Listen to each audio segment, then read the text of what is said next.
where a full congregation can't meet on Sunday morning. Your right to assemble?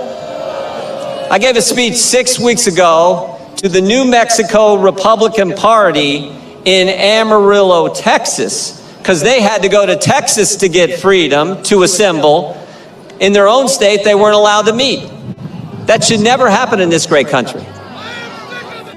Your right to petition your government, so am I. That's why we got to keep fighting. Your right to petition your government, tonight, as we sit here and talk, you can't go to your capital to petition your member of Congress to redress your grievances because Nancy Pelosi won't let you in.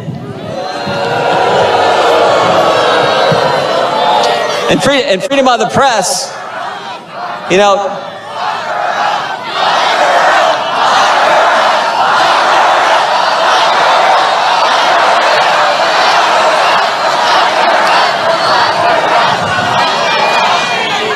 now you saw where, speaking of the press, you saw where Vice President Harris finally went to the border, right? That's because President Trump's going there next week, of course, that she had to go. But think about this, the president wouldn't go to the border, Vice President wouldn't go to the border until just this past week.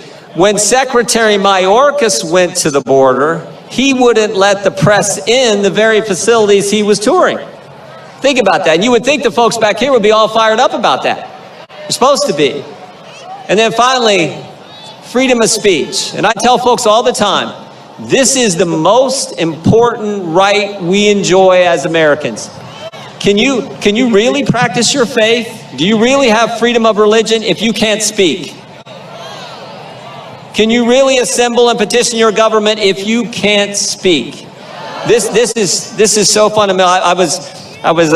If it wasn't so serious, it'd be humorous, but you remember a few months ago, Governor DeSantis put together a roundtable with some doctors talking about the virus and the issue there, and one of the doctors was Dr. Bhattacharya from Stanford.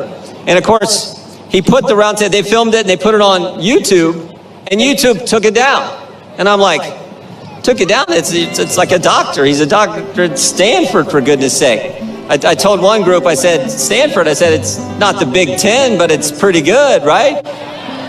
I mean, come on. So the attacks on speech are the scariest of all. So again, thank you for being in the fight.